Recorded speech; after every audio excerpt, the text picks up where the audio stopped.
Welcome to FH2 classes. Friend, आज की इस वीडियो में हम लोग बहुत ही इम्पोर्टेंट जो है बातों पर डिस्कस करने वाले हैं।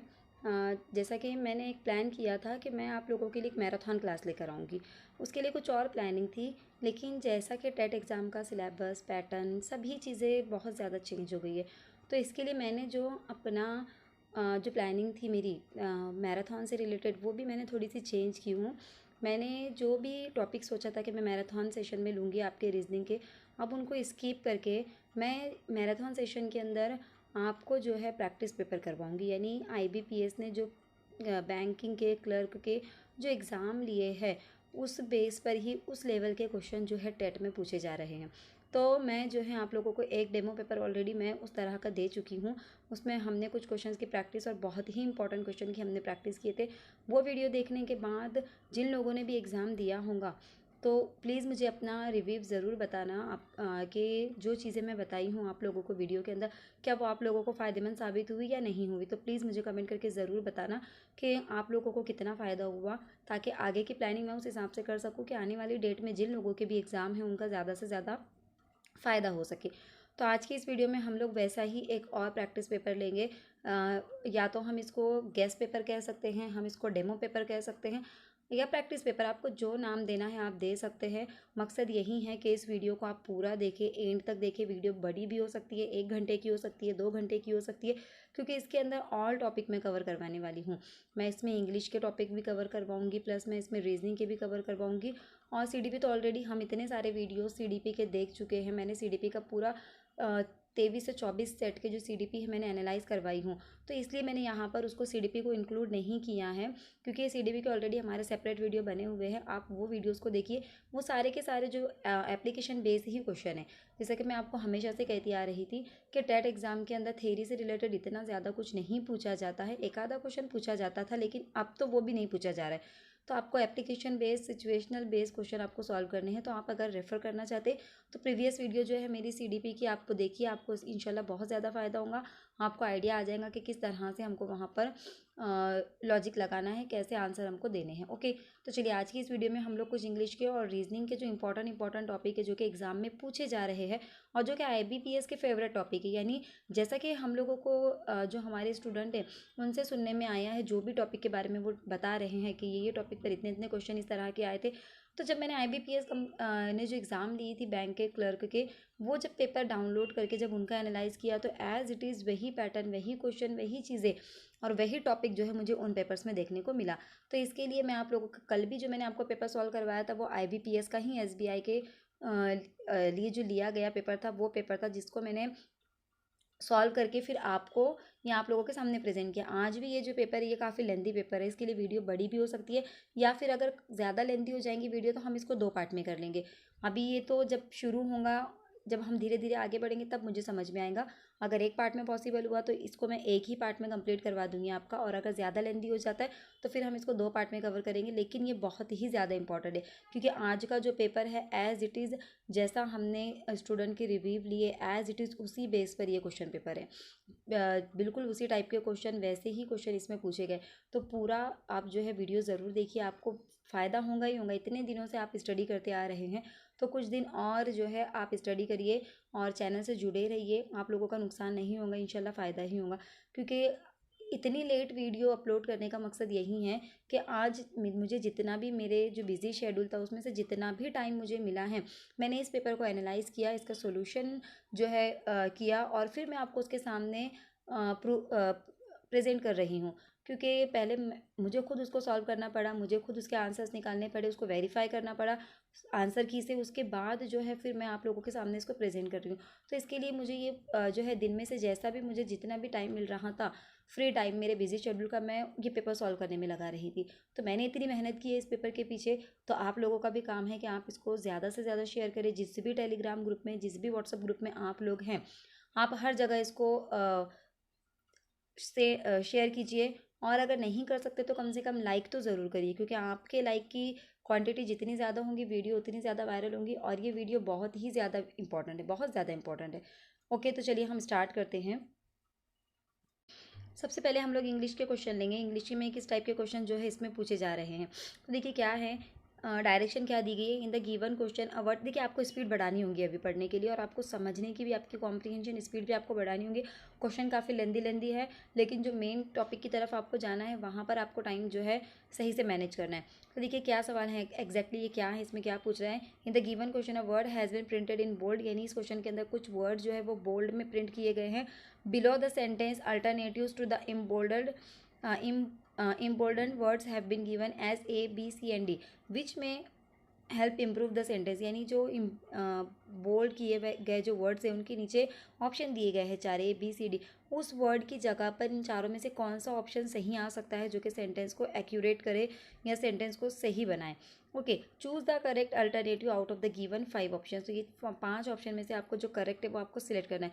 इन case the given sentence is correct as it is, यानी जो सवाल दिया गया है आपको उस बोल्ड वर्ड के साथ अगर सपोज वही करेक्ट है तो फिर आप जो ऑप्शन नंबर ई यहाँ पर सिलेक्ट करेंगे, that is no replacement required, यानी उस वर्ड को बदलने की ज़रूरत नहीं है। तो चलिए हम क्वेश्चन देख लेते हैं क्या। देखिए इस तरह से, तो देखिए आज ही जो है मेरी जो है एक कलीग का, मेरे एक जो है फ्रेंड का आज जो है कल पेपर हुआ था, तो मैंने उनसे कॉल पर बात की, उनसे रिव्यू लिया उनका कि किस टाइप के क्वेश्चन पूछे जा रहे हैं, ताकि मैं उस टाइप के क्वेश्चंस जो है मेरे चैनल के थ्रू, जो उर्दू मीडियम के स्टूडेंट है उनका मराठी लैंग्वेज थी, तो जो मेरे उर्दू मीडियम के स्टूडेंट है मैं उन तक पहुंचा सकूं। तो उन्होंने मुझे जो इंग्लिश में कहा था कि इंग्लिश में कुछ बोल्डेड वर्ड आ रहे हैं और उसकी जगह पर क्या सही आ सकता है वो हमको पूछ रहा है। तो देखिए बिल्कुल इसी तरह के क्वेश्चन, तो जब मैंने ये पेपर को डाउनलोड किया तब मुझे फ़ौरन क्लिक हुआ कि जिस क्वेश्चन की वो, मतलब उनसे मैंने हर टॉपिक के क्वेश्चन पूछे, सारी पूरा डिटेल एनालाइज मैंने उनसे किया, और उसी टाइप का जो जितने भी IBPS ने पेपर लिए हैं उसमें से मैंने उसी टाइप का पेपर उठाया है जिसमें उन्होंने मुझे बताया था उनका एनालाइज। ओके, तो यहाँ पर हम वैसे ही क्वेश्चन देखेंगे। तो देखिए बिल्कुल इस तरह से उन्होंने कहा था कि एक क्वेश्चन आया था, मतलब 5 क्वेश्चन कुछ इस तरह से थे जिसमें आपको वर्ड जो है रिप्लेस करना था। तो देखिए यहाँ पर पहला सेंटेंस है, after and deliberate period of inactivity Vesuvius erupted with devastating force in AD 79, यानी डेलिब्रेट की जगह हम क्या ले सकते हैं, या फिर डेलिब्रेट ही सही हमको ये चेक करना है। तो इन लार्ज ले सकते हैं, इसेंशियल ले सकते हैं, एम्पलीफाइड ले सकते हैं, या एक्सटेंडेड, या फिर नो रिप्लेसमेंट रिक्वायर्ड। तो यहाँ पर हम इसके बजाय जो है क्या ले सकते हैं। तो देखिए यहाँ पर जो है डेलिब्रेट, ये जो है डेलिब्रेट, यहाँ पर जो इसकी बात हो रही है AD 79 की जो बात हो रही है यहाँ पर, तो देखिए ये एक पीरियड, एक ड्यूरेशन की बात हो रही है। अब ये जो डेलिब्रेट है ये जो है लिविंग थिंग्स के लिए ज़्यादातर इस्तेमाल होता है, तो यहाँ पर जो सही वर्ड होगा इसका एक्सटेंडेड होगा। देखिए वैसे इंग्लिश के क्वेश्चन को सॉल्व करने के लिए आपका जो है कॉम्प्रीहेंशन सही होना चाहिए, आपको इंग्लिश लैंग्वेज के ऊपर कमांड होनी चाहिए, तभी आपको समझ में आएगा कि यहाँ पर कौन सा आर्टिकल आ सकता है, या इस वर्ड की जगह मैं सही वर्ड क्या ले सकती हूँ, लिविंग थिंग्स के लिए कौन से वर्ड यूज़ होते हैं, नॉन लिविंग थिंग के लिए कौन से वर्ड यूज़ होते हैं, ये सारी चीज़ें आपको जानना ज़रूरी है। तो ये डेलिब्रेट की जगह यहाँ पर हम क्या लेंगे, एक्सटेंडेड लेंगे। ओके, चलिए नेक्स्ट क्वेश्चन देखते हैं। The wedding receive extensive welcoming in the newspaper. अब देखिए यहाँ पर कह रहा है कि जो वेडिंग थी उसने एक्सटेंसिव वेलकमिंग न्यूज़पेपर के अंदर रिसीव किया। तो ये वेलकमिंग यानी क्या, उनका स्वागत किया गया वेडिंग का न्यूज़पेपर के अंदर, नहीं, कवरेज उन्होंने लिया, यानी उस शादी के बारे में या उस वेडिंग के बारे में, जो भी है वेडिंग के बारे में जो न्यूज़पेपर ने बहुत ज़्यादा कवर किया है। तो कवरेज जो है यहाँ पर अकॉर्डिंग टू सेंटेंस सही होगा, अगर सेंटेंस के मीनिंग के हिसाब से आप जाए तो। देखिए आपको ग्रामेटिकली भी जाना है और मीनिंग के हिसाब से भी जाना है। ओके, इस हिसाब से आप देखिए तीसरा देखिए, the modern publishing industry is dominated by small number of large companies that have abundant on more और less the same business model for decades, यानी जो छोटी कंपनी थी उन्होंने बड़ी कंपनी को जो है the modern publishing industry is dominated by, यानी जो मॉडर्न पब्लिक इंडस्ट्रीज़ है वो किस, कौन डोमिनेट कर रहा है, small number of large companies, small number of large company यानी जो बड़ी बड़ी कंपनियां हैं बहुत कम अमाउंट में जो है वो डोमिनेट कर, that have abundant on more और less the same business model for decades, यानी ज़्यादातर उसमें वही कंपनियां हैं जो सेम बिजनेस को बिलोंग करती है उस दहाई के लिए अगर हम बात करें तो यहाँ पर अबॉन्डेंट की जगह क्या आ सकता है ये हमको जो है यहाँ पर देखना है। फॉरवर्ड आ सकता है, रिलाइड आ सकता है, काफ आ सकता है, इन्फ्लुएंस आ सकता है, या नो रिप्लेसमेंट। देखिए क्या है, the modern publishing industry is dominated bye a small number of large companies that have relied on. अगर आपको नहीं भी मीनिंग पता है तो आप जो है हर एक को लगा कर देखिए, फॉरवर्ड फॉरवर्ड ऑन देखिए बिल्कुल सूट नहीं हो रहा है। रिलाइड ऑन, तो हम सेंटेंस में ज़्यादातर सुनते हैं रिलाइड ऑन, तो यहाँ पर जो है रिलाइड ऑन जो है इसका यहाँ पर से होगा। अगर मीनिंग नहीं भी आपको पता है तो आप जनरल अगर कहीं आप न्यूज़पेपर पढ़ते हो, कोई बुक अगर आपको पढ़ने की हैबिट है तो आपको आइडिया आ जाएगा कि ये जो है वर्ड यहाँ पर कौन सा सूट होगा। तो क्राफ्ट ऑन भी नहीं आ सकता, इन्फ्लुएंस ऑन भी नहीं आ सकता, तो रिलाइड ऑन जो है यहाँ पर आएगा इसका। देखिए नेक्स्ट क्या है, e learning has a considerable talent to improve the quality and effectiveness of traditional education. यानी ई लर्निंग के अंदर बहुत ज़्यादा जो है क्वालिटी है और टैलेंट है। ई लर्निंग में टैलेंट है, ओके, तो टैलेंट ई लर्निंग में कहाँ से हो सकता है? टैलेंट तो जो है ये लिविंग थिंग्स में होता है, तो यहाँ पर क्या आएगा, इसका पोटेंशियल आएगा। ई learning has a considerable potential, यानी आप देखिए यहाँ पर आपको नहीं भी मीनिंग पता है तो भी आप जो है वर्ड देख सकते हैं कि कौन सा वर्ड सूट होगा सेंटेंस के हिसाब से। तो पोटेंशियल है उसके अंदर, कैपेसिटी है to improve the quality and effectiveness of traditional education, यानी जो पुरानी रिवायती एजुकेशन है उसको इम्प्रूव करने में, उसकी क्वालिटी को इम्प्रूव करने की जो है पोटेंशियल जो है इसके अंदर ई लर्निंग के अंदर है। तो इस हिसाब से अगर हम देखेंगे तो यहाँ पर जो रिप्लेस होगा, देखिए ज़रूरी नहीं है कि यही वाले सेंटेंस आएंगे। इन क्वेश्चन को कराने का मकसद यही है कि आपको ये समझ में आ जाए कि जो रिप्लेसमेंट करना है वो कैसे करना है, आपको बस यही मकसद है। ज़रूरी नहीं कि जो क्वेश्चन मैं आपको वीडियो में करा रही हूँ सेम वैसे आने वाले हैं आपको, लेकिन ये आपको पैटर्न बताना ज़रूरी है ताकि आप जो है माइंड सेट कर सके अपना, ओके। तो यहाँ पर ऑप्शन नंबर ए जो है पोटेंशियल इसका सही जवाब होगा। अब देखिए यहाँ पर क्या डायरेक्शन दी गई है, 3 statements are given below at A B and C, there may be some error in the given statements, mark the correct statement as the answer. देखिए आपको जिसमें मिस्टेक है, अब यहाँ पर देखिए सवाल थोड़ा चेंज हुआ है, आपको हो सकता है कि एरर वाला सेंटेंस भी अलग करने के लिए आ जाए, या आपको हो सकता है कि 3 सेंटेंस में एरर होगा, चौथा करेक्ट होगा, तो आपको वो सिलेक्ट करना है, या 3 सेंटेंस करेक्ट होंगे, चौथे में एरर होगा, तो कुछ भी आ सकता है। तो यहाँ पर अभी इस सवाल के अंदर आपको सवाल पूरा पढ़ना देखिए ज़रूरी है, लेकिन फास्ट में पढ़िए।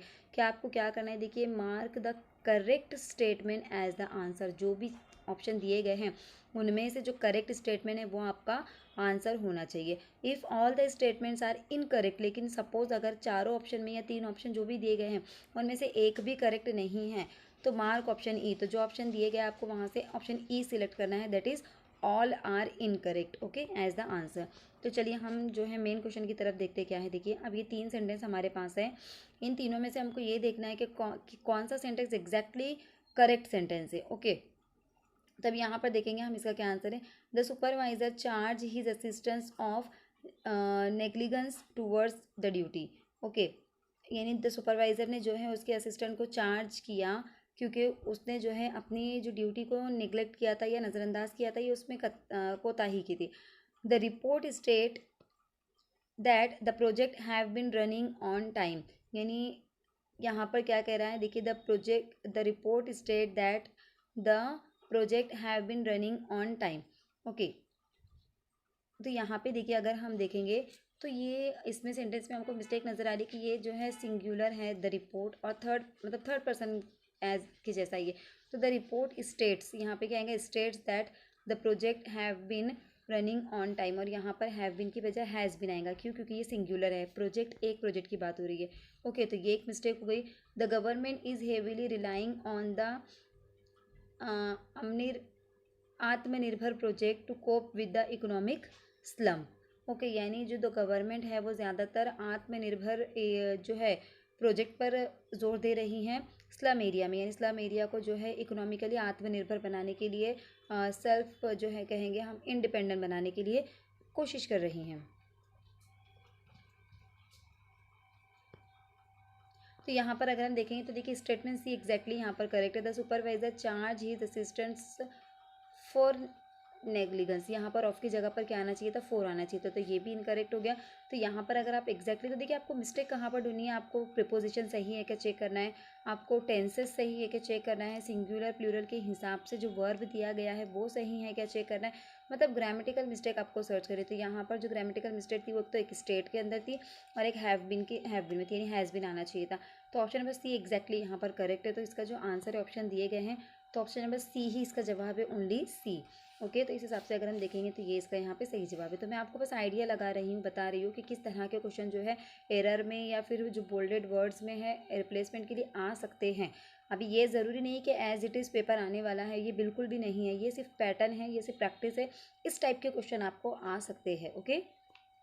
नेक्स्ट क्वेश्चन देखते हैं क्या है।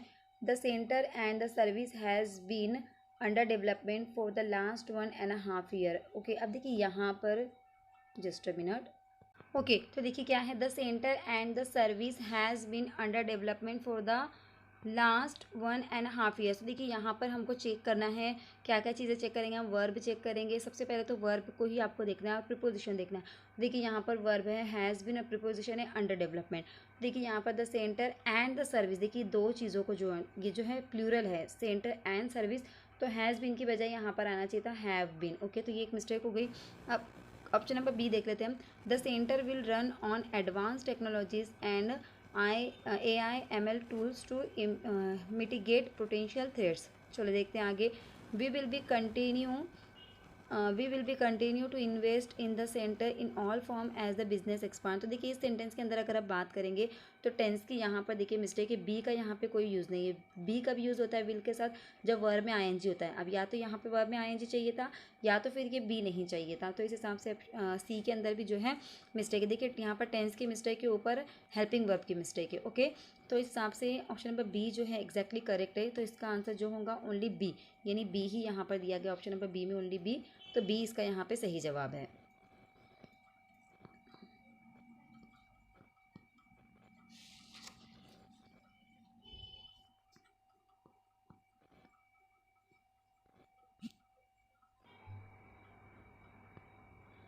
हाँ, तो देखिए नेक्स्ट क्वेश्चन क्या है, the minister took full responsibility on the disaster and resign. अब देखिए यहाँ पर जो है इस सेंटेंस के अंदर अगर आप देखेंगे तो हेल्पिंग वर्ब की यहाँ पर जो है मिस्टेक है। यहाँ पर क्या होना चाहिए था, ऑफ होना चाहिए था। The minister took full responsibility of the disaster and resign. Okay, the government have come under attack from all sides. देखिए यहाँ पर गवर्नमेंट सिंगुलर की बात हो रही है, तो यहाँ पर हैज़ आना चाहिए था। देखिए यहाँ पर भी हैव और हैज़ की जो है मिस्टेक है, तो यहाँ पर क्या आना चाहिए था, हैज़ आना चाहिए था। The government has come under attack from all sides for cutting education pending. अब लास्ट वाला देख लेते हैं हम, सी। वो तो करेक्ट ही होना चाहिए, लेकिन फिर भी चेक कर लेते। The Republicans are relying on their agriculture policies to deliver the farmers vote. तो देखिए यहाँ पर हमको ऐसा कोई भी जो है, देखिए यहाँ पर हेल्पिंग वर्ब भी बराबर है। देखिए अगर हम देखेंगे यहाँ पर तो जस्ट अ मिनट, देखिए यहाँ पर प्लूरल के हिसाब से हेल्पिंग वर्ब भी बराबर है। ओके, यहाँ पर जो प्रिपोजिशन वो भी सही यूज़ हुआ है, ये प्रिपोजिशन भी सही यूज़ हुआ है। तो इस हिसाब से अगर देखा जाए तो सी जो है यहाँ पर एग्जैक्टली करेक्ट आंसर है। तो ऑप्शन नंबर सी जो है यहाँ पर इसका, यानी ओनली सी इसका सही जवाब।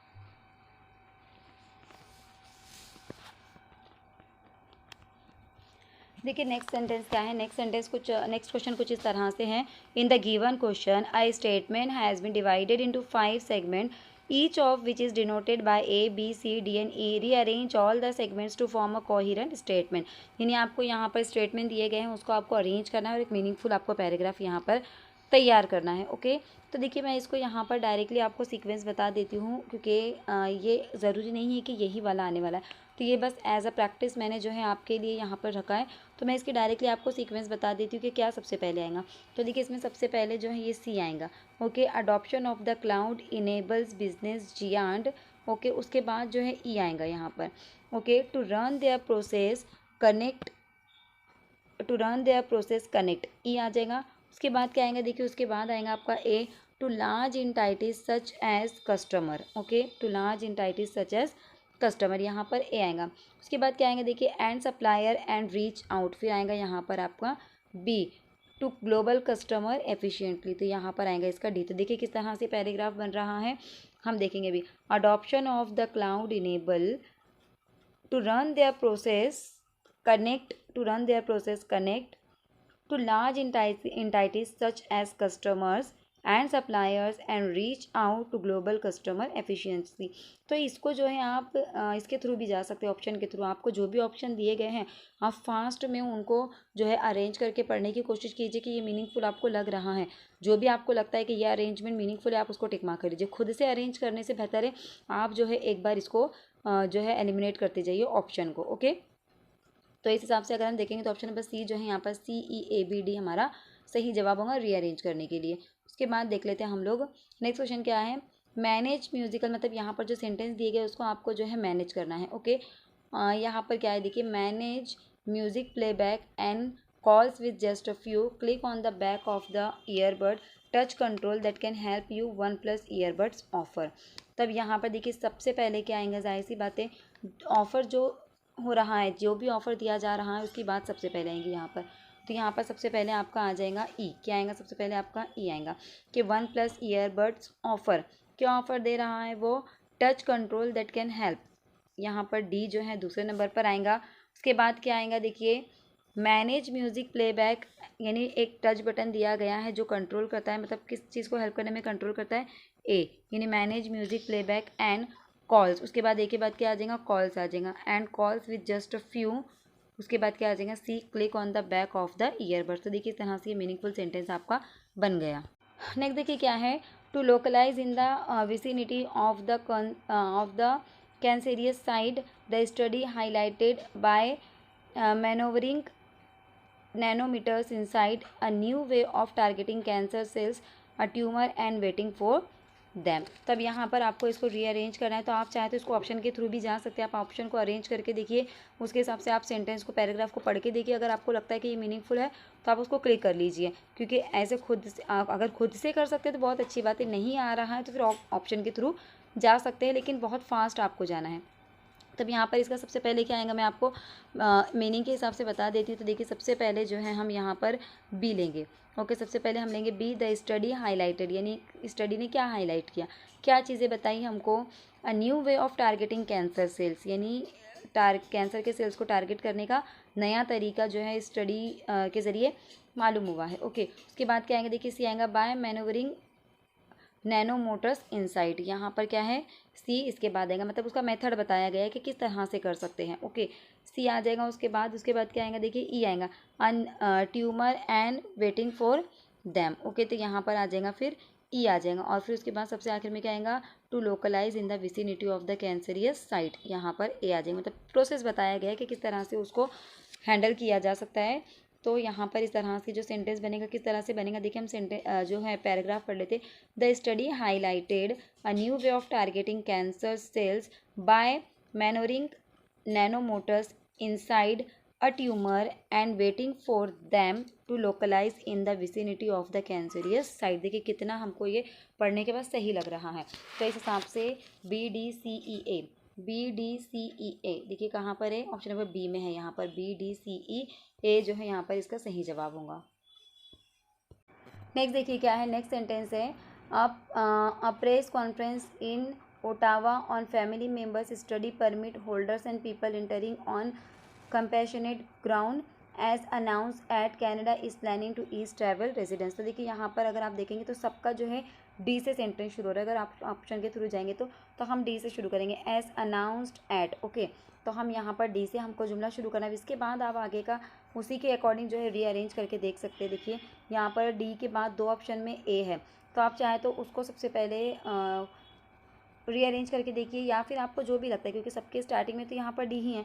तो एक काम करिए, जिसके ये सेम है आप इसको स्किप कर दीजिए थोड़ी देर के लिए, और जिनकी स्टार्टिंग डी के बाद, जस्ट अ मिनट, ठीक है। सबसे पहले हम क्या करते हैं देखिए, हम लोग एलिमिनेशन मेथड से अगर जाते हैं तो आपको चारों ऑप्शन को, या 4 ही दिए जाएंगे, आपको 5 तो नहीं दिए जाएंगे। आपको चारों ऑप्शन का एक बार जो है इस सीक्वेंस के हिसाब से आपको पैराग्राफ रीड करके देखना। आप कुछ मत डायरेक्टली एलिमिनेट करिए, आप सीक्वेंस वाइज जाइए। ओके, आप उसको जो है सेंटेंस के हिसाब से पढ़ के देखिए। यानी पहला सेंटेंस क्या है, DEABC, DEABC, तो हम उस हिसाब से जाते हैं। देखिए DEABC, तो as announce at Canada is planning to ease travel, a press conference in Ottawa on family members study permit holders and people entering on compassionate ground।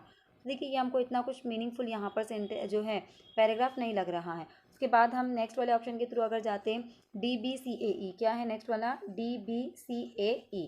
Okay, DB यहाँ पर लिख देती हूँ मैं, DBCAE, इस हिसाब से अगर आप जाते तो क्या है देखिए, as announced at on family members study permit holders and, देखिए यहाँ पर कोई तालमेल ही नहीं है सेंटेंस के अंदर, तो ये तो डायरेक्टली एलिमिनेट हो गया।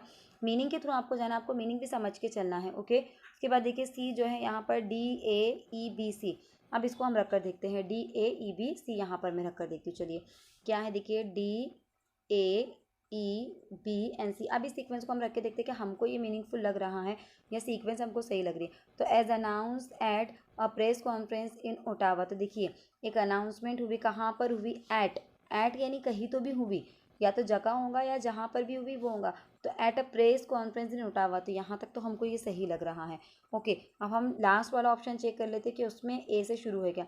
तो देखिए हाँ, डी वाले में भी ए से ही शुरू है, तो हमको आगे का भी जो है यहाँ पर चेक करना होगा। तो हम आगे का, या तो फिर अगर एक ही ऑप्शन ऐसा होता कि जिसमें जो है डी के बाद फ़ौरन ए है, तो हम उसको ही क्लिक कर देते, क्योंकि हमको समझ में आ गया कि डी के बाद ए ही आना चाहिए, क्योंकि एज अनाउंस्ड एट कुछ जगह का नाम वहाँ पर बता रहा है कि कहाँ पर अनाउंसमेंट हुई, तो एक ही इसमें बता रहा है वो अ press conference in Ottawa. Okay, उसके बाद क्या था, हम फिर से मैं लिख देती हूँ यहाँ पर DAEBNC, इस तरह से। अगर ये सही है क्या हम चेक करेंगे।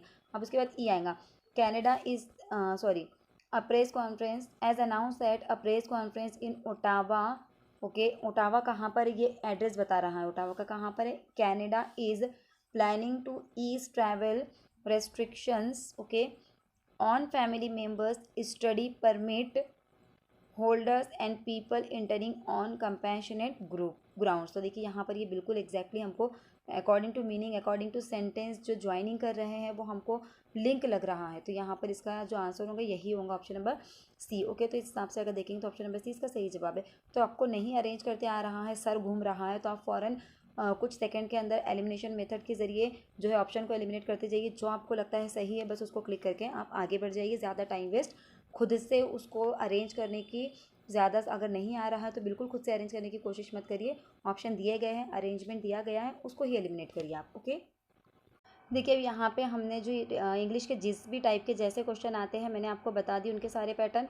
इस टाइप के क्वेश्चन जो है आपको एग्जाम में देखने को मिल सकते हैं। अब इसके बाद जो है हम रीजनिंग के कुछ क्वेश्चन या कुछ टॉपिक को कवर करते हैं यहाँ पर। तो देखिए रीजनिंग या मैथ्स भी हम इसको कह सकते हैं कि मैथ्स में भी जो है सिंप्लीफिकेशन, या मैथ्स है एक्चुअली मैथमेटिकल रीजनिंग।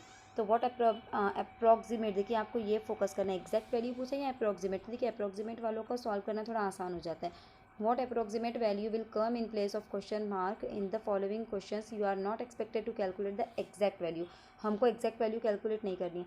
तो देखिए यहाँ पर जानबूझ के आपको जो है ये पॉइंट में जो है क्वेश्चन दिए गए हैं ताकि आप जो है कंफ्यूज हो जाए। तो आपको यहाँ पे कंफ्यूज नहीं होना, हमको अप्रॉक्सीमेट बोला है तो हम अप्रॉक्सीमेट वैल्यू देंगे। अब देखिए 468 की अप्रॉक्सीमेट यानी उसकी नियर बाय जो होल नंबर है, जो कंप्लीट नंबर है नज़दीक का, वो यहाँ पर क्या आ सकता है आपको, वो यहाँ पर लेना है। तो देखिए पॉइंट के बाद सिर्फ 02 है, मतलब 02 की कोई वैल्यू नहीं, तो इसको होल नंबर हम 68 ले सकते हैं। ओके, प्लस यहाँ पर देखिए 79.91 है, मतलब ये 80 के आसपास पहुँच गया, तो इसको हम 80 ले लेंगे। डिवाइडेड बाय देखिए 5.01 है, मतलब 5.0 हम इसको कंसिडर करेंगे तो ये 5 ही होगा। ओके, इज इक्वल टू यहाँ पर हमको देखना है कि क्या आ सकता है, तो हमने यहाँ पर इसको इस हिसाब से अरेंज किए। ओके, तो अब यहाँ पर अगर आप अरेंज करते तो किस तरह से आएगा, देखिए अब यहाँ पर आप इनके चाहे तो डिवीज़न कर लीजिए। तो इनका डिवीज़न अगर आप करते हैं जस्ट अ मिनट, या तो फिर इनका पहले एडिशन कर लीजिए आप। तो बॉड मास के रूल से जाएंगे अगर हम, तो क्या करना पड़ेगा हमको, सबसे पहले डिवीज़न। तो 80 को जो है हम 5 से डिवाइड करेंगे, तो 5 एका 5। ओके, यहाँ पर 5 एका 5 आ जाएगा, और कितने बचे, 3 बचे, तो 30 हो जाएगा, 5 छक्का 30। तो यहाँ पर ये आ जाएगा 4 6 8 प्लस 16। अब इनका एडिशन अगर हम करते हैं तो कितना होता है इनका एडिशन, इसका एडिशन होता है यहाँ पर 484। अब आपको एक बात फोकस करनी है, यहाँ पर स्क्वायर दिया गया, कि किसका स्क्वायर, 484 जो है ये इन नंबर में से किसका स्क्वायर है। तो यहाँ पे आपको स्क्वायर याद होना बहुत ज़रूरी है। तो 484 जो है वो 22 का स्क्वायर है, तो यहाँ पर जो क्वेश्चन मार्क की जगह पर आएगा ये 22 स्क्वायर आएगा, यानी 484 का हमको जज़रुल मुरब्बा निकालना पड़ेगा यहाँ पर। यानी वो किसका मुरब्बा है, तो वो 22 का मुरब्बा है, क्योंकि यहाँ पर सवालिया निशान की जगह उस नंबर का मुरब्बा आया है, यानी 484 जिसका मुरब्बा है वो नंबर हम यहाँ पर लेंगे। तो ऑप्शन नंबर डी जो है यहाँ पर इसका सही जवाब होगा। ओके,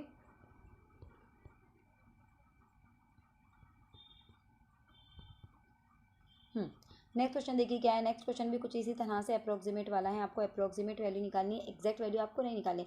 आप अप्रॉक्सीमेशन में आप क्या कर सकते हैं, जो भी पॉइंट वाला नंबर है और उसके आसपास का जो नंबर है कंप्लीट नंबर, यानी ये 32 का 33 हो सकता है क्या, आपको ये चेक करना है। ओके, या 32 का हमको 32 ही लेना पड़ेगा, उससे पहले का नंबर लेंगे, वही नंबर लेंगे या उसके बाद का लेंगे। तो ये चीज़ें देखिए आपको कैसे आपको डिसाइड करनी है। अगर सपोज 32.05 होता तो यहाँ पर इसका मतलब अगर 32.0 तो हम 32 ही लेते। ओके, अब यहाँ पर सपोज़ अगर 32 पॉइंट, जैसे यहाँ पर 49 दिया गया है, यानी ये कुछ 32.49 के जो है यहाँ पर ये क्या कहेंगे हम 32.50 भी हम इसको कंसिडर कर सकते हैं। ओके, तो यहाँ पर अगर हम देखेंगे तो ये इस तरह से भी हो सकता है 32, क्योंकि देखिए 0.99 भी है यहाँ पर, अगर हम देखेंगे तो इसका मतलब इस तरह से हो सकता है 32.5। तो 32.5 को हम यहाँ पर 33%, सॉरी सवाल में 1 मिनट कुछ तो है, एक्सट्रीमली सॉरी, ये क्वेश्चन नंबर है यहाँ पर, वही तो मैं सोची डबल पॉइंट कैसे आया। हाँ सॉरी, यहाँ पर ये क्वेश्चन नंबर 32 है एक्चुअली, ये 49 है, तो 49.99 का मतलब क्या होता है यहाँ पर, इसका मतलब हो जाएगा 50%। किसका 50%? तो देखिए 6400.00 है, यानी हम इसको 6400 लेंगे, डिवाइडेड बाय देखिए 99999 है, मतलब ये 5 से ज़्यादा चला गया, तो इसको हम राउंड फिगर कर देंगे, इसको हम करेंगे 1000, यानी यहाँ पर इसको हम 1000 कर देंगे। तो 50% ऑफ 64 का अगर हम निकालते हैं तो कैसे निकालेंगे, देखिए 50% ऑफ 64, तो यहाँ पर हम निकालेंगे 50%, यानी अपॉन में 100 इंटू क्या है ये 6400, ये 2 0 कैंसिल, ये 2 0 कैंसिल। अब इसका हम जो है यहाँ पर मल्टीप्लाई करेंगे। ओके, दोनों 0 कैंसिल हो गए, अब 1 0 50 का बचा, उसको हम लिख लेंगे। उसके बाद हम देखेंगे 4 पंचे 20 के जो है सी पर हासिल क्या है 2, 6 पंचे 30 और 2 ये हो जाएगा 32। तो इस तरह से 3200 जो है इसका जो है परसेंट 50% आ रहा है 6400 का, मतलब उसका हाफ अगर हम कहें तो ये भी कह सकते हैं, उसको डायरेक्टली भी हम हाफ लिख सकते थे, वहाँ पर इतना कोई कैलकुलेशन की ज़रूरत नहीं थी, लेकिन आपको परसेंटेज कैसे निकालना है ये बताने के लिए मैंने जो है कैलकुलेशन यहाँ पर किया। तो यहाँ पर 3200 डायरेक्ट आप निकाल सकते थे उसका हाफ करके, डिवाइडेड बाय कितना कह रहा है यहाँ पर 1000 कह रहा है, तो ये 1000 अगर मैं नीचे ले लूँगी इस तरह से, तो जितने ज़ीरो हैं सीधे हाथ की तरफ से उतने डिजिट के बाद जो है हमको यहाँ पर पॉइंट लगाना है, मतलब यहाँ पर 1 2 3 डिजिट के बाद पॉइंट लगेगा, मतलब ये हो जाएगा 3.200। तो 00 की कोई वैल्यू नहीं, हम इसको 3.2 ही कंसिडर करेंगे। तो इस हिसाब से अगर हम देखेंगे तो ऑप्शन नंबर ई यहाँ पर इसका सही जवाब होगा। तो देखिए इस तरह के क्वेश्चन, जैसा सिंप्लीफिकेशन कहा गया है कि सिंप्लीफिकेशन के क्वेश्चन आ रहे हैं, तो इतने आसान वाले नहीं आ रहे हैं, इस टाइप के क्वेश्चन जो है आपको पूछे जा रहे हैं। तो इसकी जो है आपको यहाँ पर प्रैक्टिस करनी है। जैसे कि बहुत से लोगों ने कहा कि जैसा 2017 के टेट में सिंप्लीफिकेशन एकदम आसान वाला पूछा गया था, सिर्फ जमा तफरीक वाला प्लस माइनस वाला, उस तरह का नहीं पूछा गया। तो देखिए यहाँ पर आपको बीच में परसेंटेज डाला है, प्लस आपको अप्रॉक्सीमेट वैल्यू लेनी है, बहुत सारी चीज़ों का आपको ध्यान रखना है। तो अप्रॉक्सीमेट वैल्यू कैसे लेंगे, मैंने आपको बताया कि पॉइंट के बाद अगर डायरेक्टली 0 है तो आपको वही नंबर लेना। पॉइंट के बाद अगर सपोज नंबर 5 है या 5 से ज़्यादा है तो आपको उस नंबर को एक नंबर बढ़ाकर ले लेना, यानी 42 का 43 हो जाएंगे। ये चीज़ें आपको याद रखनी है। देखिए इस क्वेश्चन को देखेंगे, ये भी बहुत ही आसान है, अप्रॉक्सीमेट वैल्यू हमको लेनी है। ये क्वेश्चन नंबर है 33। ओके, यानी स्टार्टिंग में ही यहाँ पर सवालिया निशान है क्वेश्चन मार्क डिवाइडेड बाय 2.9। तो सबसे पहले तो हम ठीक है ये क्वेश्चन मार्क को ले लेते हैं, यहाँ पर डिवाइडेड बाय कितना है 2.99, तो इसको हम 3 ले लेंगे क्योंकि ये 3 हम इसको कंसिडर कर सकते हैं। उसके बाद क्या है प्लस है 799.98, तो मैं इसको 799 को मैं यहाँ पर 800 कर सकती हूँ क्योंकि पॉइंट के बाद 5 से बड़ी वैल्यू यहाँ पर हमको दी गई है। ओके, इनटू क्या है देखिए 8.9, तो इस 8.9 को मैं 9 लिख सकती हूँ क्योंकि पॉइंट के बाद 5 से बड़ी वैल्यू है। ओके, अब यहाँ पे इज इक्वल टू दिया गया है, इज इक्वल टू देखिए यहाँ पर नीचे दिया गया, आपको ये नहीं दिखा होगा तो मैं बता देती हूँ। इज इक्वल टू क्या है 9199.978, यानी इसको भी जो है हम राउंड फिगर कर सकते हैं। तो इसका अप्रॉक्सीमेशन अगर हम करेंगे तो राउंड फिगर क्या हो जाता है इसका, देखिए इसका राउंड फिगर हो जाएगा ये 199 के नियर बाय क्या है 200 है, तो यहाँ पर ये हो जाएगा 9000 एंड ये 200 इसका जो है अप्रॉक्सीमेशन हो जाएगा इस तरह से। अब इसको अगर हम सॉल्व करेंगे तो सबसे पहले हम मल्टीप्लाई करेंगे तो 9 8 ये हो जाएगा 72, यानी सवालिया निशान as it is divided by 3 plus 7200 is equal to 9200 इस तरह से। अब अगर हम देखेंगे तो क्वेश्चन मार्क को हम इधर ही रहने देते हैं इक्वल के, ये तमाम वैल्यू को हम 9200 के साथ लेकर जाते हैं, तो ये हो जाएगा 9200 प्लस का बन जाएगा माइनस 7200 और डिवाइडेड बाय 3 का बन जाएगा मल्टीप्लाई बाय 3 इस तरह से। ओके, अब देखिए इनकी माइनस जब आप करेंगे तो इनकी माइनस करने के बाद आपको आंसर मिलेगा 2000 को 3 से आपको मल्टीप्लाई करना है तो इसका आंसर आपको मिलेगा 6000। तो इस हिसाब से अगर आप देखेंगे तो यहाँ पर आपका ऑप्शन नंबर ए जो है 6000 ये सही जवाब होगा। तो देखिए अप्रॉक्सीमेशन के सवालात भी इतने ज़्यादा मुश्किल नहीं है, आसान है, बस आपको लॉजिक मालूम होना चाहिए, तरीका मालूम होना चाहिए कि अगर सिंप्लीफिकेशन में इस तरह के पॉइंट वाले सवाल आ गए अप्रॉक्सीमेशन के तो आप कैसे उसको सॉल्व करेंगे। ओके, अब देखिए नेक्स्ट क्वेश्चन क्या है रीजनिंग में, जो है आपको नंबर सीरीज से रिलेटेड भी क्वेश्चन पूछे जा रहे हैं। तो यहाँ पर हमको क्या करना है, इस नंबर सीरीज में क्वेश्चन मार्क की जगह पर कौन सा नंबर आएगा ये हमको यहाँ पर देखना है।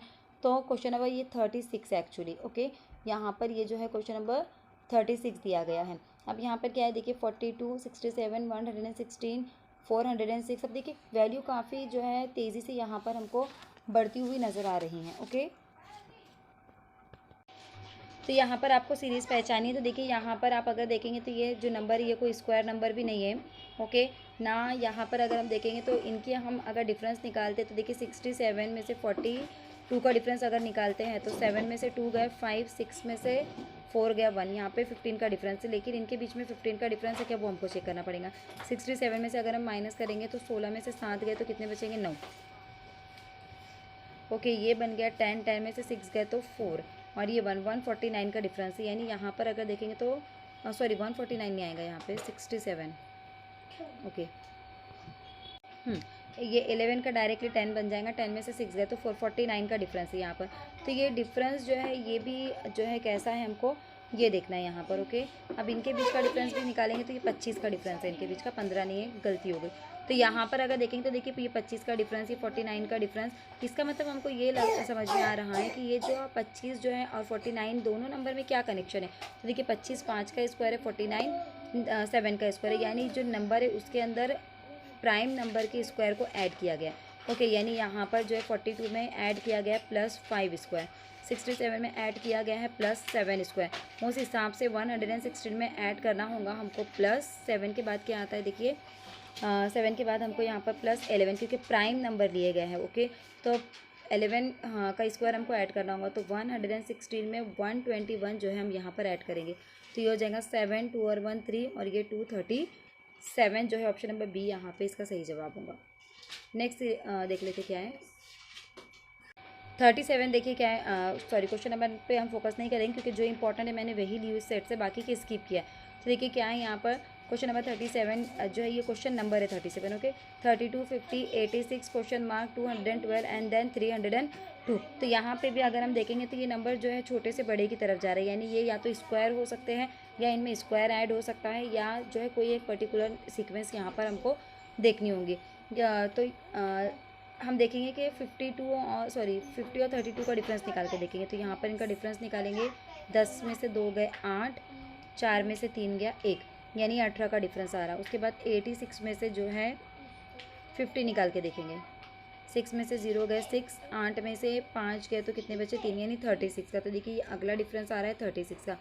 तो यहाँ पे ये समझ में आया, ठीक है। इन दोनों का डिफरेंस निकाल के देखते हैं, 302, उसके बाद 212, इनका डिफरेंस निकाल के देखेंगे। 2 में से 2 गया 0, 0 में से 1 नहीं जा सकते, इसको हमने 10 कर दिया, 10 में से 1 गए 9, ओके। ये 2 में से 2 देखिए ये 90, इनका 90 का आ रहा है, मतलब यहाँ पर जो है ये 18 का टेबल जो है ये फॉलो हो रहा है, क्योंकि 18 के टेबल में जो है 90 आता है।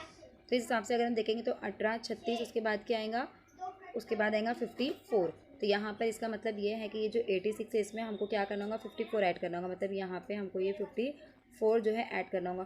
तो ये हो जाएगा 6 और 4 10 के 0 हासिल के 1, 8 और 1 9, 9 और 5 जो है यहाँ पर होंगे 14। तो 140 जो है यहाँ पर इसका सही जवाब होगा option number C. Next question क्या है देखो, running at the speed of 3 km/h a person reaches his destination. Next question देखिए क्या है, नेक्स्ट क्वेश्चन कुछ स्पीड और काम से रिलेटेड है, ओके। नेक्स्ट क्वेश्चन जो है ये डिस्टेंस, स्पीड और जो है टाइम से रिलेटेड है, ओके। और ये क्वेश्चन भी जो है पूछे जा रहे हैं एग्जाम के अंदर। तो क्वेश्चन क्या है देखिए, running at the speed of 3 km/h a person reaches his destination 10 minutes later. यानी 3 km/h की स्पीड से अगर जाता है कोई आदमी तो वो अपनी मंजिल पर 10 मिनट लेट पहुंचता है। देन यूजुअल टाइम, यानी जिस भी टाइम से वो जाता है उस टाइम से वो लेट पहुंचता है। If he increases his speed bye 1 km/h, अगर वो अपनी स्पीड 1 km/h के हिसाब से बढ़ा देता है, ही reaches his destination 15 minute earlier, तो वो अपनी डेस्टिनेशन पर 15 मिनट जल्दी पहुंच जाता है। Find the distance to his destination, तो हमको उसका डिस्टेंस निकालना है। तो देखिए अभी हम क्या करेंगे, इसको हम सॉल्व करेंगे। क्या दिया गया देखिए, अगर वो सपोज़ हम ऐसा मान के चलेंगे कि हम मानेंगे कि जो डिस्टेंस है वो क्या है, डी है। ओके, हम ऐसा मानेंगे कि जो डिस्टेंस है वो क्या है, डी है। तो अभी देखिए अगर सपोज़ वो डिस्टेंस को तय करने में 3 किलोमीटर पर आवर की स्पीड से वो जा रहा है, टाइम निकालने के लिए हम क्या करते हैं, डिस्टेंस अपॉन स्पीड, तो हम वो हिसाब से लिखेंगे यहाँ पर। और वही डिस्टेंस अगर वो स्पीड में जो है 1 किलोमीटर पर आवर की स्पीड से बढ़ा देता है, यानी ये जो पहले 3 थी अब वो 1+ हो जाएंगी।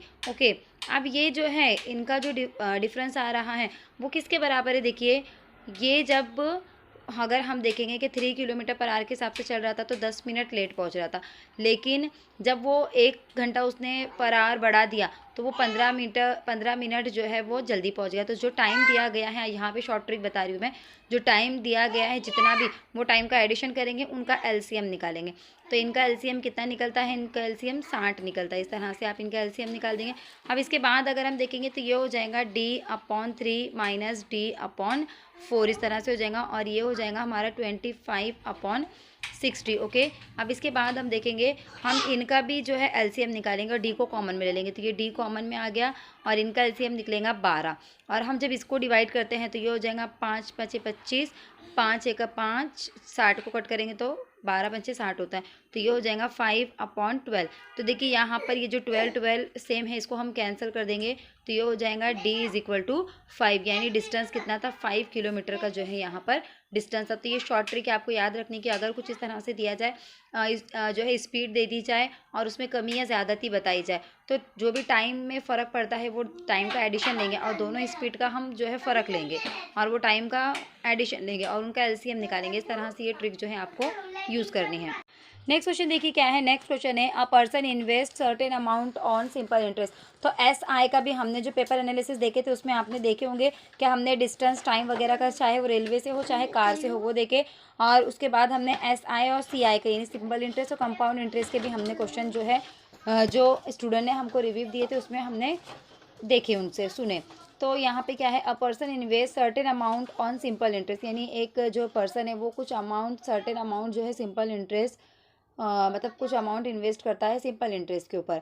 After 8 years he gate 16% interest, यानी 8 साल के बाद उसको जो है 8% इंटरेस्ट मिलता है। If he invest the same sum for 4 years, यानी अगर उतनी ही अमाउंट वो 4 साल के लिए रखता है। तो देखिए जो परसेंट होता है, जो शरह होती है वो एक ही होती है, यानी पर ईयर के हिसाब से शरह होती है वो, यानी जो इंटरेस्ट का जो दिया जाता है रेट ऑफ इंटरेस्ट, वो पर ईयर के हिसाब से दिया जाता है। यानी 8 साल का अगर हमको निकालना है तो 1 साल के लिए सपोज 2% है, तो 8 साल के लिए यहाँ पर 16% हो जाएगा। इस तरह से मतलब ये निकला, यानी पर ईयर पहले हम इसको देखेंगे। तो उसके बाद यहाँ पर क्या कह रहा है, देखिए अगर वही अमाउंट अगर वो 4 साल के लिए रखता है, देन ही गेट्स ₹9,600। तो उसको कितने पैसे मिलते हैं as a interest, 9,600 as a interest उसको मिलते हैं। देन द सम इज़, तो सम कितनी थी, मतलब टोटल अमाउंट कितनी थी, ये हमको निकालना है। तो देखिए इसकी भी शॉर्ट ट्रिक मैं आपको बताती हूँ, उसको कैसे करना है आपको। सबसे पहले देखिए 8 साल के लिए अगर उसको 16% इंटरेस्ट देना मतलब मिल रहा था, तो 4 साल के लिए कितना मिलेगा, उसका हाफ मिलेगा। तो 4 साल के लिए 8% इंटरेस्ट, कितना इंटरेस्ट मिलेगा 4 साल के लिए, 8% मिलेगा। 8 साल के लिए 16% इंटरेस्ट से वो दे रहा था, तो 4 साल के लिए वो मतलब उसको जो भी अमाउंट एक्स्ट्रा मिलेंगी वो 8% मिलेंगी, उसका हाफ हो जाएंगी ना, ईयर हाफ हो गए तो वो भी हाफ हो जाएगा।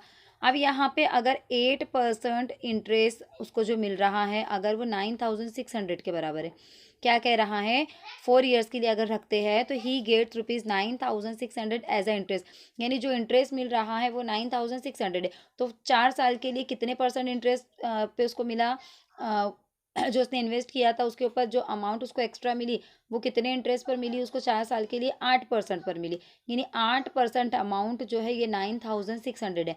तो 100% अमाउंट हमको मालूम करना है, यानी पूरा टोटल जो सम था ये हमको मालूम करना है।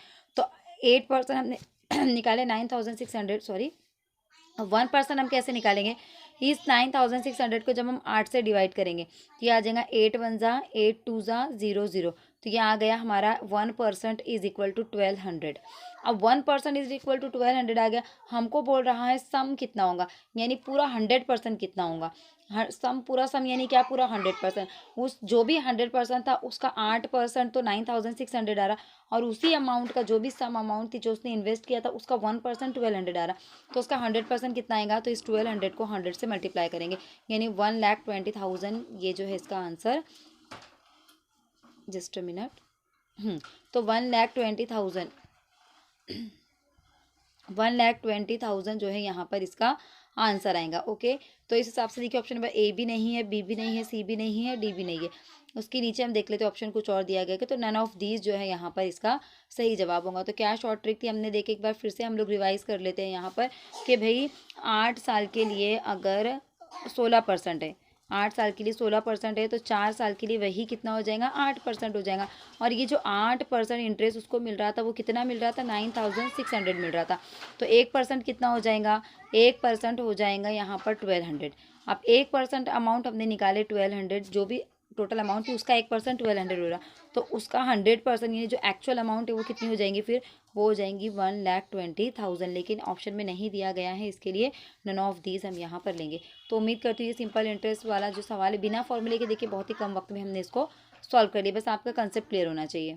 नेक्स्ट क्वेश्चन देखिए क्या है, नेक्स्ट क्वेश्चन है अब सीटिंग अरेंजमेंट से रिलेटेड ये क्वेश्चन है। Okay, study the following information carefully and answer the question given below.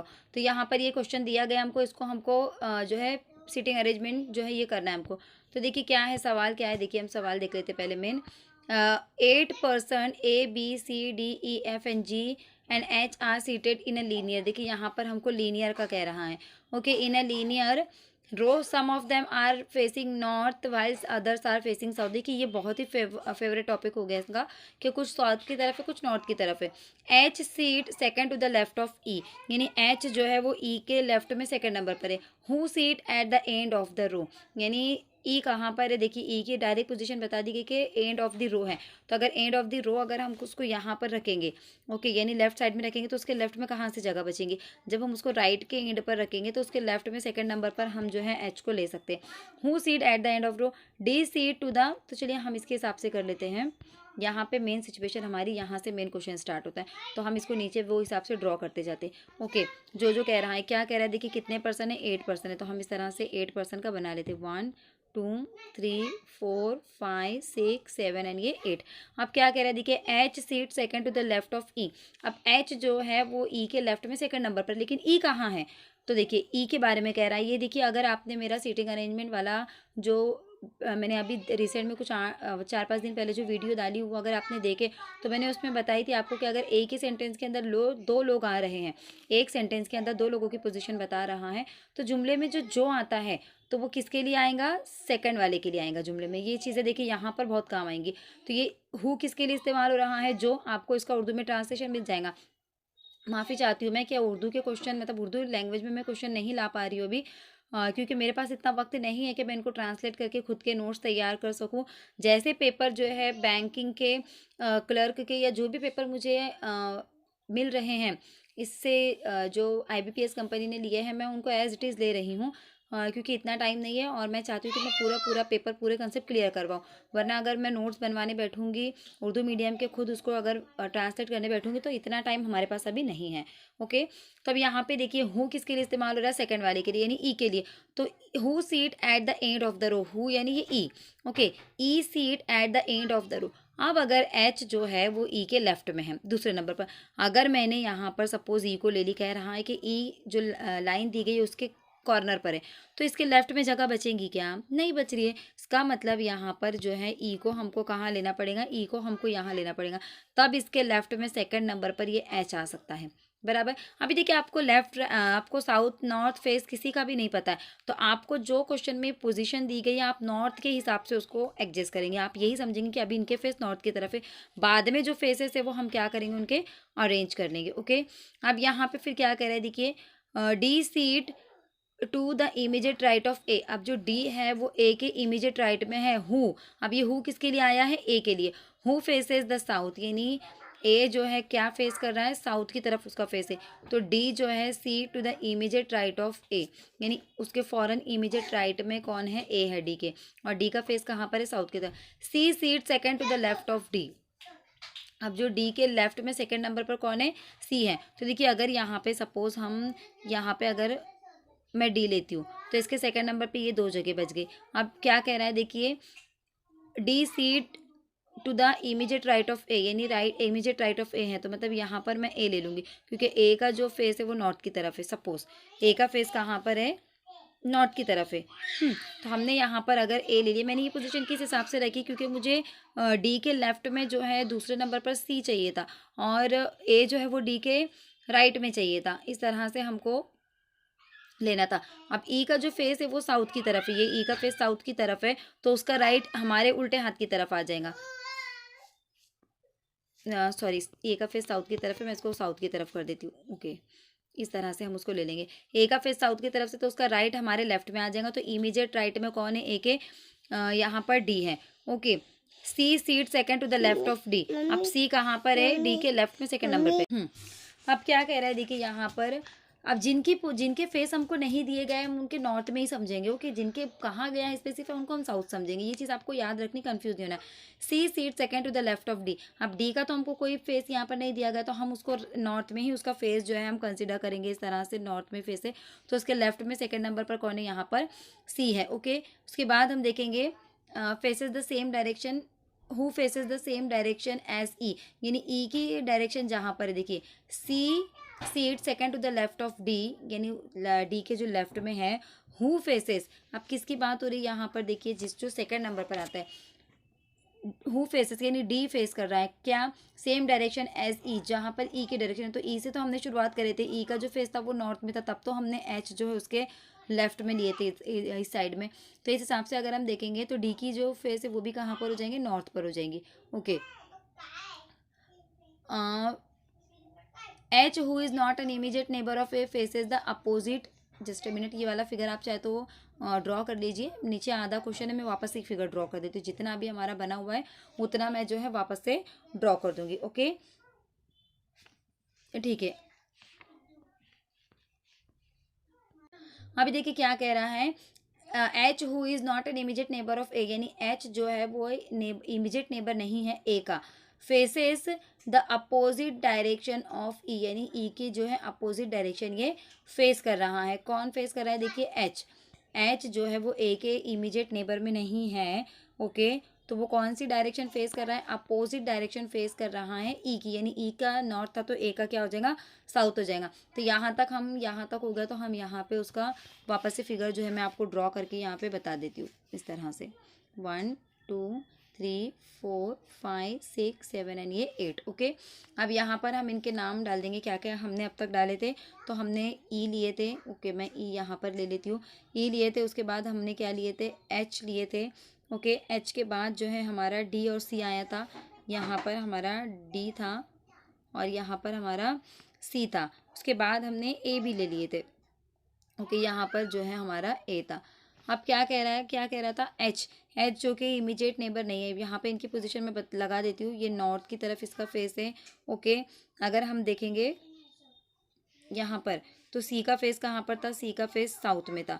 Okay, उसके बाद जो हमने लिए डी, डी का फेस कहाँ पर था, नॉर्थ में था, यानी यहाँ पर इस तरह से ये नॉर्थ में था। उसके बाद हमने क्या लिए थे, देखिए ए, ए का फेस कहाँ पर था, ए का फेस जो था ये साउथ की तरफ था। आप क्या करें, देखिए H who does not immediate neighbour of A. Okay, यहाँ पर सॉरी,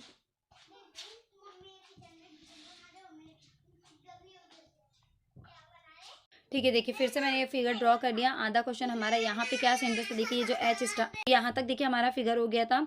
अब उसके बाद क्या कह रहा था, देखिए जो एच आपको दिख रहा है ये सेंटेंस क्या था, H who is not the immediate neighbour of A faces the direction opposite of E, यानी ई की जो डायरेक्शन उसके अपोजिट में एच की डायरेक्शन है। तो ई की हमने देखे थे नॉर्थ में थी, तो एच की कहाँ पर होंगी, साउथ में होंगी। उसके बाद देखेंगे हम who is not an immediate neighbour of E और H faces the opposite direction of C, यानी यहाँ पर हम देखेंगे।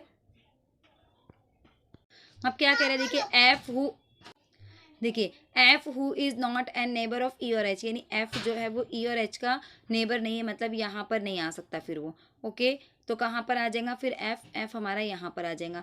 अब क्या कह रहा है, not an immediate neighbour of E और H faces the opposite direction of C, यानी सी की जो डायरेक्शन थी, तो सी का हमने देखे थे कि सी की डायरेक्शन साउथ थी इस तरह से। ओके, तो इसकी डायरेक्शन क्या हो जाएंगी, फिर इसकी डायरेक्शन नॉर्थ हो जाएंगी। ये हो गया हमारा एफ हो गया। अब क्या बच गया हमारे पास, देखिए बी बच गया, opposite direction B faces the south, G seat second to the right of B, यानी बी के राइट में सेकंड नंबर पर कौन है, जी है।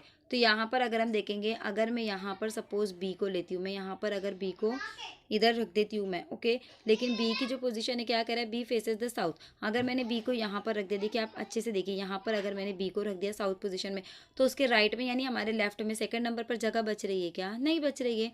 तो हमको वो हिसाब से बी को रखना है, यानी बी की पोजीशन यहाँ नहीं आएगी। अगर ये बी का सपोज साउथ में फेस है और मैं बी को यहाँ रखती हूँ, तो बी का लेफ्ट किधर आ जाएगा, बी का राइट किधर आ जाएगा, हमारे लेफ्ट में। तो बी का जो है G seat second to the right of B, यानी बी के राइट में सेकंड नंबर पर जो है ई है, तो यहाँ पर जो है क्या है, जी है, तो यहाँ पर जो है ये जी आ जाएगा। इस तरह से देखिए यहाँ पर ये जी आ रहा है, ओके। अब ये इस तरह से ड्रॉ हो गया हमारा faces the same direction, E and G faces the same direction. अब ई और जी की डायरेक्शन सेम है, तो यहाँ पर ये आ जाएगा नॉर्थ डायरेक्शन में, ओके। थोड़ा सा अगर समझ में नहीं आ रहा होगा तो आप ड्रॉ करते जाइए जैसे जैसे मैं बता रही हूँ, तो आपको आपके बुक पे अच्छे से समझ में आ जाएगा, क्योंकि क्वेश्चन काफ़ी लेंदी और जगह कमी की वजह से ये थोड़ा सा आपको प्रॉब्लम हो रहा होगा समझने में। तो मैं जैसे जैसे मैं बता रही हूँ आप वैसे वैसे ड्रॉ करिए, तो आपको समझ में आ जाएगा, okay. G seat second to the right of B, E and G faces the same direction, यानी ई की नॉर्थ थी तो जी की भी नॉर्थ हो जाएंगी, okay. C and D do not face the same direction, C और डी की डायरेक्शन एग्जैक्ट सेम नहीं है, मतलब सी क्या है साउथ में है, तो डी कहाँ पे हो जाएगा, नॉर्थ में हो जाएगा, इस तरह से, ओके। उसके बाद क्या कह रहा है, E and G does not sit adjacent to one another, यानी यहाँ पे ऐसा कह रहा है कि ई और जी एक दूसरे के बाजू में नहीं बैठे हैं, तो नहीं बैठे, वो दूर, हमने पहले ही उनको ले लिया था, ओके। तो देखिए फाइनल फिगर कुछ इस तरह से तैयार होगा आपके सामने। सी कितने कितने साउथ में, देखिए सी ए एच और बी, यानी 4 साउथ में है और 4 जो है यहाँ पर नॉर्थ में है, ओके। ओके, तो यहाँ पर देखिए 4 साउथ में और 4 जो है नॉर्थ में फेस किए हुए, तो ये फाइनल फिगर है। आप चाहे तो इसका स्क्रीनशॉट ले लीजिए या इसको ड्रॉ कर लीजिए। अब इसके बेस के ऊपर हम आगे के क्वेश्चन को सॉल्व करते हैं, ओके। तो अब देखिए वो फिगर के बेस पे, तो देखिए क्या है, फिगर के बेस के ऊपर आपको ये क्वेश्चन सॉल्व करने हैं। तो क्या है question, how many people are facing north, तो कितने नॉर्थ को फेस कर रहे हैं, 4 फेस कर रहे हैं नॉर्थ को, ओके। ओके, तो क्या है, देखिए who among the following sit third to the right of B, तो बी के राइट में तीसरे नंबर पर कौन है, ए है, तो ऑप्शन नंबर ए यहाँ पर इसका सही जवाब होगा। नेक्स्ट क्वेश्चन देखिए क्या है, 4 of the following 5 are alike in a certain way and thus form a group, find the one that does not belong to the group, यानी इनमें से 4 ग्रुप बना रहे हैं और एक ग्रुप नहीं बना रहा है। अब देखिए आपको एग्जाम में 4 ही ऑप्शन आएंगे, यहाँ पर 5 दिए गए हैं, तो आपको 4 ही आएंगे। तो आपको ये देखना है 4 में से सपोज 3 ग्रुप बना रहे होंगे और एक नहीं बना रहा होगा। अब यहाँ पे हमको 4 ग्रुप मतलब एक जैसा ग्रुप बना रहे हैं और एक जो है उस जो भी चीज़ वो फॉलो कर रहे हैं, चारों भी जो पैटर्न ये फॉलो नहीं कर रहा है, तो इसका जो है हमको देखना है कि क्या आंसर हो सकता है। तब देखिए सी और एफ़ की अगर हम बात करेंगे तो सी और एफ़ देखिए नेबरिंग है, एडजेसेंट है, एक दूसरे के एकदम बाजू में है। डी और ए की बात करेंगे तो ये भी एकदम बाजू में है। बी और एच की बात करेंगे तो ये भी एकदम बाजू में है। और एफ़ और लेकिन देखिए यहाँ पर ये कैसे दिया जा रहा है, देखिए ये सी, यानी अगर हम इस ऐसे देखेंगे अगर इसको लाइन में, तो यहाँ पर पहले लेफ़्ट वाला नाम आया है फिर राइट वाला, इधर भी पहले लेफ़्ट वाला फिर राइट वाला, लेकिन बी और एच में पहले राइट वाला नाम लिखा गया और फिर लेफ़्ट वाला। एफ़ और सी में चेक करते तो देखिए एफ़ और सी के अंदर भी जो है यहाँ पर देखेंगे हम, जस्ट अ मिनट, अब ये तो एडजेसेंट वाला यहाँ पे जो लॉजिक फॉलो नहीं हो रहा है, क्योंकि इन दोनों में सेम पैटर्न फॉलो हो रहा है। पहले लेफ़्ट वाला ले लिया बी, ओके, सॉरी पहले राइट वाला ले लिया फिर लेफ़्ट वाला ले लिया। एच सेम एफ़ के अंदर भी वैसे ही किया, पहले राइट वाला लिया फिर लेफ़्ट वाला, तो ये यहाँ पर लेफ़्ट राइट का कोई मसला नहीं है। अब हम ये देख लेते हैं इनकी पोजीशन, हम पे गौर करते हैं। सी का फेस कहाँ पर है, देखिए साउथ की तरफ है, एफ़ का फेस जो है नॉर्थ की तरफ है, ठीक है, साउथ नॉर्थ वाली जोड़ी। सेम डी और ए में अगर हम देखेंगे तो एक साउथ एक नॉर्थ है। बी और एच में अगर हम देखेंगे तो दोनों भी नॉर्थ है, बी और एच में दोनों भी नॉर्थ है, ये एक साउथ एक नॉर्थ, ये भी एक साउथ एक नॉर्थ। एफ़ और सी चेक कर लेते हैं हम, देखिए एफ़ और सी भी जो है, सी और एफ़ और सी एक ही बात है, तो ये भी नॉर्थ एंड साउथ इस तरह से। अब ए और जी चेक कर लेते तो देखिए ए और जी भी एक जो है साउथ है और एक जो है नॉर्थ है, तो सिर्फ बी और एच की जोड़ी यहाँ पर ऐसी दी गई है जो एक ही डायरेक्शन फेस कर रही है, बाकी की जितनी भी जोड़ियाँ हैं वो अपोजिट डायरेक्शन वाले हैं, तो इस हिसाब से सी जो है यहाँ पर ऑड वन हो जाएंगे। तो देखिए दोनों लॉजिक आपको लगा के देखने हैं, ओके। नेक्स्ट क्वेश्चन देखिए क्या, which of the following statements are correct, यानी कौन सा स्टेटमेंट यहाँ पर करेक्ट है। D sits 4 to the right of E, देखिए डी आपको दिख रहा है क्या राइट में? नहीं। C is an immediate neighbour of G, क्या सी जो है जी का इमीडिएट नेबर है? नहीं, इसके तो इमीडिएट नेबर ए और एच है। F sit second to the left of H, अब एफ जो है वो एच के लेफ्ट में सेकंड नंबर पर है क्या? नहीं, काफ़ी दूर है वो। और देखा जाए तो वो राइट में है, क्योंकि एच का फेस जो है ये साउथ की तरफ है, तो एफ उसके राइट में हो गया।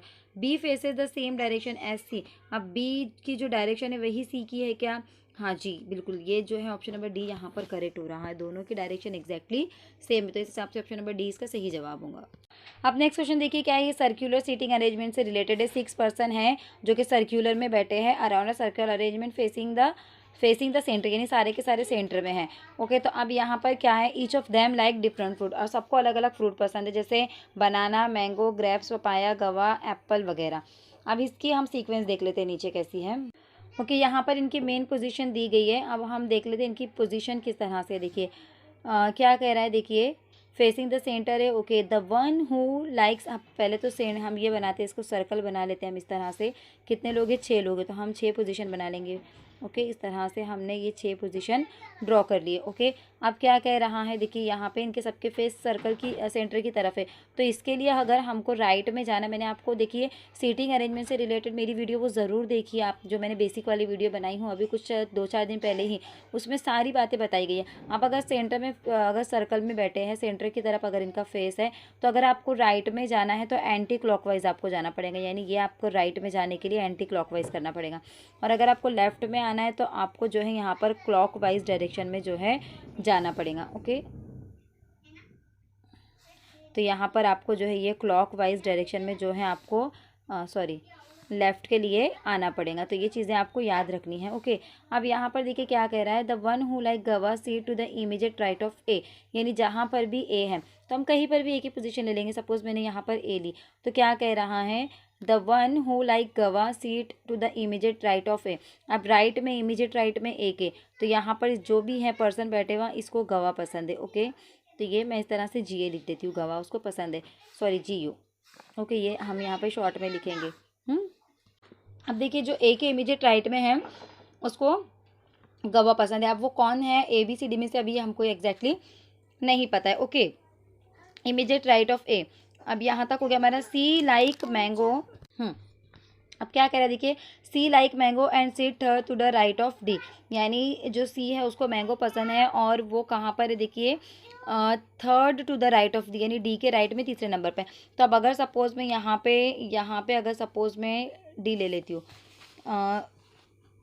यहाँ पे अगर मैं डी ले लेती हूँ तो इसके राइट में तीसरे नंबर पर जगह बच रही है 1 2 3। ओके, तो ठीक है, इसके राइट में तीसरे नंबर पर हम कंसिडर कर सकते हैं यहाँ पे, लेकिन हम फिर भी आगे की कंडीशन को हम पढ़ लेते क्या है। देखिए B seat second to the left of C, अब बी जो है वो सी के लेफ्ट में सेकंड नंबर पर है, लेकिन सी एग्जैक्टली कहाँ है हम ये देखेंगे।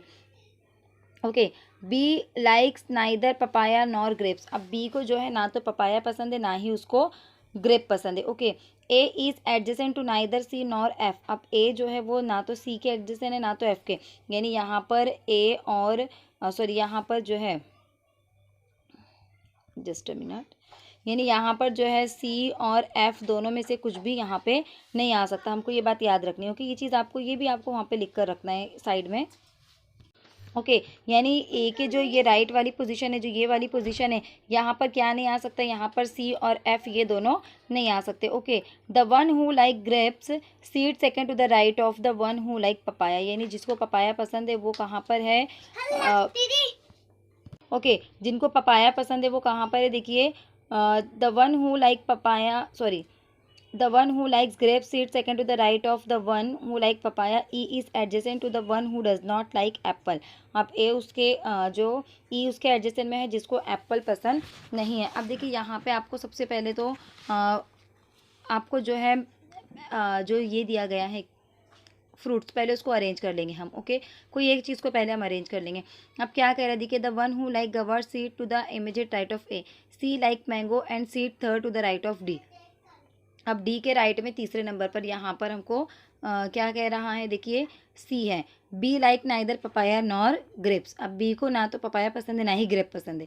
अब हम क्या करेंगे, देखिए यहाँ पर हम यहाँ पर इसकी पोजीशन डी को हम यहाँ रख के देखते हैं, क्योंकि हमको सबसे पहले कंडीशन वही लेना है जिसका फ्रूट हमको दे दिया गया। तब हम यहाँ पर जो है डी को रख कर देखेंगे। तब क्या कह रहा है, देखिए C the one who like guava सी to the immediate, okay, C like mango and sits third to the right of D, D के राइट में तीसरे नंबर पर। तो ये 1 2 3 यहाँ पे तीसरे नंबर पर क्या आ जाएगा, सी आ जाएगा। और उसको क्या पसंद है, उसको मैंगो पसंद है, तो यहाँ पर मैं MA ले लेती हूँ। ओके, सी को क्या पसंद है, मैंगो पसंद है, और वो कहाँ पर है, डी के राइट में तीसरे नंबर पर है। B seat second to the left of C, अब बी जो है वो सी के लेफ्ट में सेकंड नंबर पर है। तो देखिए ये लेफ्ट साइड में इस तरफ जाएंगे, इसके सेकंड नंबर पर यहाँ पर बी आ रहा है। Okay, B seat second to the left of C. अब डी की पोजीशन मैंने कैसे रखी, बहुत सारे लोगों को ये हो रहा होगा कि मैंने वहाँ पर ही क्यों डी रखा। तो उसका फ्रूट दे दिया गया था हमको, एक क्लू वहाँ से मिल गया था कि उसका फ्रूट हमको दे दिया गया था, तो हमने उसको ए के बाद फ़ौरन उसी की पोजीशन हमने पुट की है। ओके, अब उसके बाद क्या कह रहा है, देखिए B likes neither papaya nor grapes, यानी बी को ना तो पपाया पसंद है ना ही ग्रेप्स पसंद है। ओके, तो अब हमारे पास गवाह हो गया, हमारे पास से मैंगो चला गया। ओके, तो अब पपाया भी नहीं पसंद है उसको, और क्या नहीं पसंद है, ग्रेप्स भी नहीं पसंद है। तो कौन से 2 फ्रूट बच गए हमारे पास, अभी हमारे पास बच गया बनाना और एप्पल बच गया दोनों में से। ओके, अब हम देख लेते हैं बी को, दोनों में से या तो एप्पल भी पसंद हो सकता है या तो बनाना भी पसंद हो सकता है। B seat second to the left of C, B like neither papaya nor grapes, A is the adjacent to neither C nor F. अब ए ना तो सी के एडजेसेंट में है ना तो एफ के एडजेसेंट में, मतलब फिर जाहिर सी बात है एफ यहाँ पर आ जाएगा, क्योंकि ए के बाजू में एफ नहीं आ सकता, तो एफ हमारा यहाँ पर आ जाएगा। अब कौन बच गया हमारा, ABCDE बच गया, तो जाहिर सी बात है ई कहाँ पर आ जाएगा, ई हमारा यहाँ पर आ जाएगा। अब ये हमारे पूरे ABCD अरेंज हो गए। अब हम जो है फ्रूट्स को देखेंगे, डी के साथ गवाह आ गया और सी के साथ मैंगो आ गया। ओके, अब उसके बाद हमको क्या देखना है, देखिए the one who like grape sit second to the right of the one who like papaya. अब देखिए यहाँ से जो है आप इसको निकाल सकते हैं, क्या कह रहा है, देखिए the one who like grapes, अब जिसको ग्रेप्स पसंद है, sit second to the right of the one who like papaya.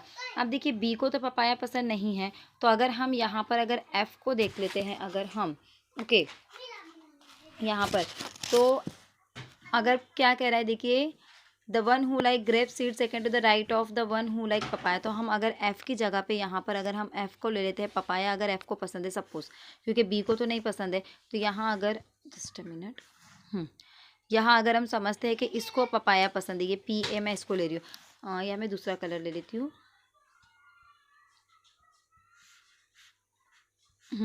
अभी सपोज मैंने यहाँ पर ले लिया, इसको जो है पपाया एफ को पसंद है, तो जिसको पपाया पसंद है उसके the one who like grapes. Okay, तो क्या कह रहा है, देखिए तो आज की वीडियो में इतना ही। उम्मीद करती हूँ वीडियो आपको अच्छी लगी होंगी। वीडियो आपको कैसी लगी मुझे कमेंट करके ज़रूर बताइए। अगर आपको वीडियो अच्छी लगी तो इसे दूसरों तक भी शेयर कीजिए, ज़्यादा से ज़्यादा लाइक कीजिए। एग्ज़ाम आने तक जितना हो सकता है इस वीडियो को शेयर कीजिए, ताकि तमाम लोगों का जो है आने वाले जिनके भी पेपर अभी बाकी उनका फ़ायदा हो सके। तो देखिए काफ़ी बड़ा सेशन रहा, लेकिन स्किप ना करके देखिए, पूरा सेशन आपको देखना था। अगर आपने स्किप करके आगे बढ़ा दिया तो आप पूरा सेशन देखिए, आपको एग्ज़ाम में ज़रूर हेल्प होंगी। बहुत ही जो है मैंने सर्च करके जो है आप लोगों के लिए इस टाइप का या उस पैटर्न का पेपर निकाला है, जैसा कि टेट में पूछा जा रहा है। तो उम्मीद करती हूँ कि वीडियो अच्छी लगी होंगी। अगर अच्छी लगी तो शेयर कीजिए, लाइक कीजिए, चैनल को सब्सक्राइब नहीं किया है तो सब्सक्राइब कीजिए। नेक्स्ट वीडियो आने तक मुझे दुआ में याद रखिए। तब तक के लिए अल्लाह हाफिज़।